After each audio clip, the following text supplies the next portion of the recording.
بھی پتہ چل جائے گا کہ ہمارے باپوں نے کام ڈالا ہے. جو میں اکثر کہتا ہوں کہ لوگ تو اپنی اولاد کے کرتوتوں کی وجہ سے منہ چھپاتی ہے نا.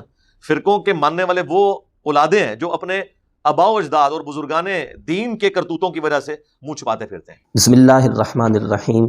الصلاۃ والسلام علیک یا رسول اللہ وعلی آلک و اصحابک یا حبیب اللہ. ہر دور میں اسلام کے خلاف اٹھنے والے جو فتنے ہوتے ہیں، علماء کرام، صوفیاء، اولیاء کرام ان فتنوں کا تعاقب کرتے ہیں.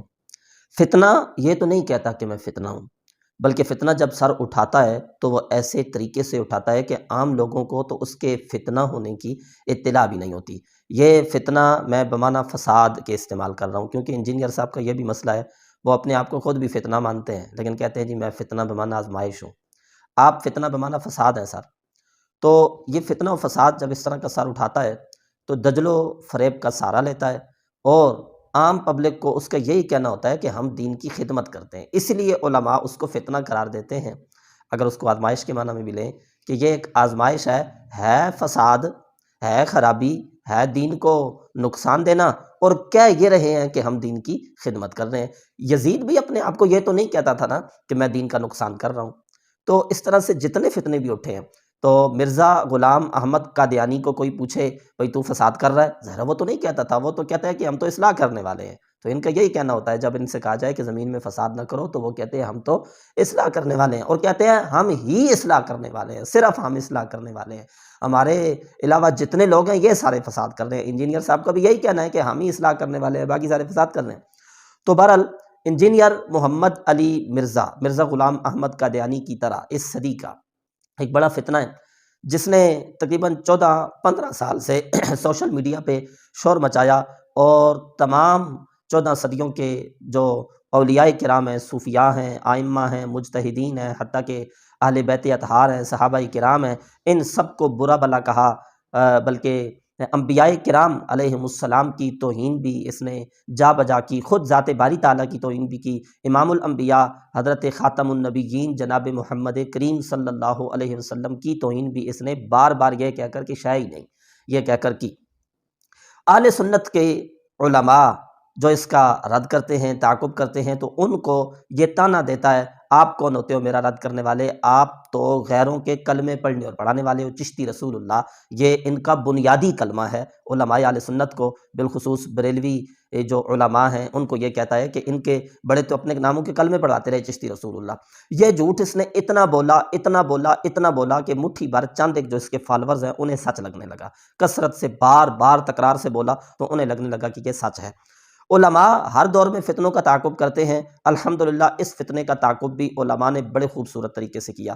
علماء کرام اس کا علمی رد بھی کرتے ہیں. سوشل میڈیا پہ بڑا خوبصورت اس کا علمی رد موجود ہے. جناب قبلہ مفتی راشد محمود رضوی صاحب نے اس کی تمام اس طرح کی بونگیوں کا قرآن و سنت کی روشنی میں درجنوں بلکہ سینکڑوں حوالہ جات پیش کر کے وہ رد کرتے ہیں.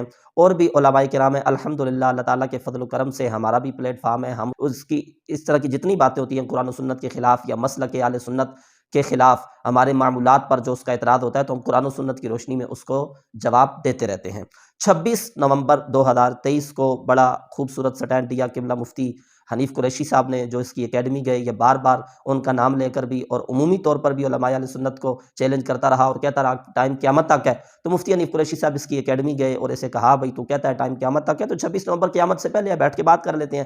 نہیں نکلا یہ، اور الحمدللہ اس سے احقاق حق اور ابطال باطل ہوا. جو اس کے فالورز تھے سمجھدار قسم کے، وہ اسے چھوڑ گئے اور انہوں نے کہا کہ مرزا صاحب یہ جو ہے نا جی بڑے بڑے اعلانات اور دعوے تو کرتے رہے، لیکن جب ایک بندہ سامنے آیا تو اس کے ساتھ جو ہے نا جی وہ ایسا سلوک کیا گیا کہ جو سمجھدار آدمی اپنے آنے والے مہمان کے ساتھ اس طرح کا اعلیٰ ظرف لوگ سلوک نہیں کرتے. گالی گلوچ کی گئی، برا بھلا کہا گیا اور پھر ان کو وہاں سے واپس بھیج دیا گیا. تو بھئی سامنے بیٹھ کے بات کرتے ہیں، آپ کے پاس جب دلائل موجود ہیں تو آپ مفتی صاحب کے سامنے رکھتے پہ یہ دلائل ہیں جس کی بنا پر ہم کہتے ہیں کہ چشتی رسول اللہ آپ کا بنیادی کلمہ ہے. تو واضح ہو جاتا، مفتی صاحب تو بول ہی نہ سکتے بقول آپ کے سامنے، تو واضح ہو جاتا نا حق، لیکن آپ ایسا نہ کر سکے. تو اب بھی حق واضح ہو گیا ہے کہ آپ جھوٹ بول رہے تھے.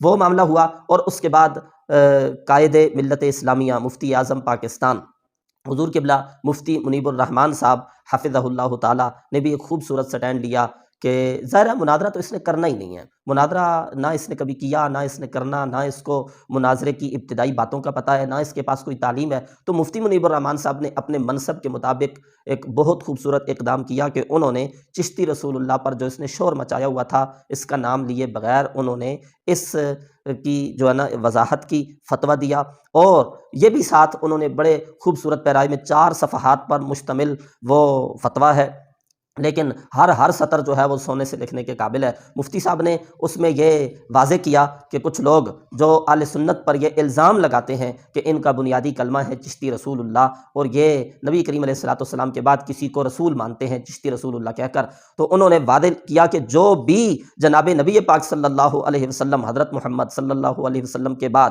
دعویٰ کرے نبوت کا، رسالت کا، کسی بھی اعتبار سے اپنا کلمہ پڑھے پڑھائے، وہ خود بھی کافر و مرتد ہے، اسلام سے خارج ہے، اس کے ماننے والے بھی دائرہ اسلام سے خارج ہیں، حتیٰ کہ ایسے شخص کو مسلمان کہنے والے بھی دائرہ اسلام سے خارج ہیں۔ تو اور پھر حوالہ جات پیش کیے، خود امام احمد رضا جو ہے ان کے، اور اس کے علاوہ جو ہے نا جی حوالہ جات پیش کیے کہ ہمارے اکابرین صدیوں سے یہی عقیدہ رکھتے ہیں، اور یہی علماء اہل سنت کا اور بریلوی علماء کا بھی عقیدہ ہے، امام احمد رضا کا بھی یہی کہنا ہے۔ رہ گئی بات آپ کا یہ کہنا کہ حضور خواجہ صاحب نے یا حضرت فرید الدین گنج شکر رحمۃ اللہ تعالیٰ علیہ نے یا ان بزرگوں نے یہ کلمہ جو ہے جی چشتی رسول اللہ، وہ جو واقعہ آپ پیش کرتے ہیں، اس کے حوالے سے بھی مفتی صاحب نے بڑا خوبصورت جو ہے نا اس کا جواب دیا، بھائی جو ایسا کلمہ پڑھے پڑھائے ہمارا نزدیک وہ کافر ہے، یہ کلمہ کفر ہے۔ باقی رہ گئی یہ کلمہ ان کی کتابوں سے آپ کہتے ہیں مل گیا ہے، بھائی ان کی جو کتابیں ہیں ان میں الحاقات ہیں، کسی کو کسی کلمے کو کفر کہنا اور بات ہے، اس کلمے کی بنا پر کسی شخصیت کو کافر کہنا یہ اور بات ہے، یہ ہم پہلے بھی اس پہ تفصیلی کلام کر چکے ہیں۔ اب یہ کلمہ کفر ہے اور آپ یہ کہتے ہیں کہ یہ کلمہ زید نے کہا ہے، زید نے یہ کلمہ کہا ہے، اس کے لیے آپ کو قطعی دلیل دینی پڑے گی، آپ کو شرعی ثبوت پیش کرنا پڑے گا کہ یہ زید نے یہ کلمہ کہا ہے۔ دیکھیں نا میں یہاں بیٹھا ہوں، ایک شخص آ کے کہتا ہے جی کہ یہ فلاں لفظ ہے جی، یہ کلمہ ہے، یہ جملہ ہے، اس کے بارے میں کیا حکم ہے؟ میں کہوں گا جی یہ جو جملہ آپ نے بولا یہ کلمہ کفر ہے۔ آگے سے وہی بندہ مجھے کہتا ہے کہ یہ کلمہ اور یہ لفظ جو ہے وہ فلاں بندہ کہہ رہا تھا یا فلاں شخص نے یہ لکھا ہے، آپ اس کے کفر کا فتویٰ دے دیں، تو میں اسے کہوں گا بھائی آرام کر، اس نے یہ کہا ہے یا نہیں کہا ہے، تیرے کہنے سے ثابت نہیں ہوگا اس کا یہ کہنا۔ یا وہ کوئی خط اٹھا کے لے آتا ہے، کوئی کتاب کوئی تحریر اٹھا کے لے آتا ہے اور کہتا ہے یہ دیکھیے جی اس نے لکھا ہوا ہے، تو میں اس کا وہ دیکھ کر تو بس کہہ دوں جی فلاں بندہ کافر ہو گیا ہے۔ ایسے نہیں ہوگا، بلکہ جس کے بارے میں الزام لگایا جا رہا ہے اس کے بارے میں شرعی ثبوت، کوئی قطعی دلیل موجود ہوگی تو اس کو کافر کہا جائے گا، ورنہ اس طرح سے کہ کلمہ کفر ہے لیکن یہ اس نے کہا ہے یا نہیں کہا ہے اس میں ثبوت ہی نہیں ہے، تو اس اعتبار سے اس کو کافر نہیں کہا جائے گا۔ باقی رہ گیا یہ کہ یہ کتاب جو ہے جی، تو کتابیں بہت سی ایسی ہیں جو بزرگوں کی طرف منسوب ہیں، یہ جو بزرگ ہیں نا حضور فرید الدین گنج شکر رحمۃ اللہ تعالیٰ علیہ، جن کی طرف منسوب کر کے تم کہہ رہے ہو کہ ان کی کتاب میں، اب پاپا انہوں نے دنیا میں کوئی کتاب لکھی ہی نہیں ہے۔ اعلیٰ حضرت فاضل بریلی رحمۃ اللہ تعالیٰ علیہ حوالہ جات سے ہمارا جو چشتی رسول کہنے کا حکم، یہ کلپ موجود ہے، تو اس پر ہم نے یہ جو ہے نا امام احمد رضا کی پوری عبارتیں آپ کے سامنے رکھی تھیں کہ بابا فرید الدین گنج شکر رحمۃ اللہ تعالیٰ علیہ نے کوئی کتاب لکھی ہی نہیں ہے، جن کی کتاب سے آپ کو کلمہ مل گیا ہے وہ کسی کتاب کے مصنف ہی نہیں ہے۔ تو لہٰذا صرف جو ہے نا کتاب میں کسی چیز کا آ جانا، اس کی طرف منسوب ہو جانا، یہ دلیل قطعی نہیں ہے۔ یہ باتیں جو ان کی طرف منسوب ہیں یہ جھوٹ ہیں، الحاقات ہیں، بعد میں شامل کی گئی ہیں۔ ہاں اسی طرح سے ان کتابوں کی اگر کسی شخص نے تعریف کی ہے تو کیا یہ عین ممکن نہیں ہے کہ ان الحاقات کے آنے سے پہلے کی جو اصل کتابیں تھیں ان کی تعریف کی گئی ہو؟ دیکھیں نا تورات ہے، انجیل ہے، زبور ہے، یہ آسمانی کتابیں ہیں، ان کی ہم تعریف کرتے ہیں، خالی تعریف نہیں کرتے، ان پر ہم ایمان رکھتے ہیں، ایمان رکھتے ہیں۔ اصل جو تورات ہے، انجیل ہے، زبور ہے، وہ کلام الہی ہے، لیکن آج کی تورات اگر کوئی اٹھا کر لے آئے اور اس میں کوئی اس طرح کی باتیں ہمیں بتائے اور کہا آپ نے اس کی بھی تعریف کیا، نہ پاپا ہم نے اس کی تعریف نہیں کی، وہ جو اصل کلام الہی ہے جو اللہ تعالیٰ کے نبیوں پہ نازل ہوا ہے ہم نے اس کی تعریف کی ہے، بعد میں ان لوگوں نے اس میں جو ہے الحاقات کیے ہیں اور تبدیلیاں کی ہیں، ہم ان کے ذمہ دار نہیں ہیں۔ تو اسی طرح سے وہ جو کتابیں ہیں، اصل جو کتابیں ہیں، اس کی تعریف اگر کسی نے کیا تو اس پہ وہ حکم نہیں لگے گا کہ یہ الحاقات جو ہیں یہ تو بعد کی باتیں ہیں۔ تو مفتی صاحب نے بڑے خوبصورت طریقے سے اس کا رد کر دیا۔ انجینئر کا یہ کہنا تھا نا کہ جی یہ اتنے عرصے سے ان کی کتابوں میں چیزیں موجود ہیں تو آج تک کسی عالم نے ان کی تردید نہیں کی ہے، تو مرزا صاحب آ گئی ہے یہ تردید۔ مفتی اعظم پاکستان جس کو آپ کہتے ہیں کہ یہ ان کے مسلک کے سب سے بڑے عالم ہیں اور امام ہیں، ان کی طرف سے تردید آ گئی ہے، اور آخر میں انہوں نے آپ کو ایک بڑا خوبصورت پھکا بھی دیا ہے۔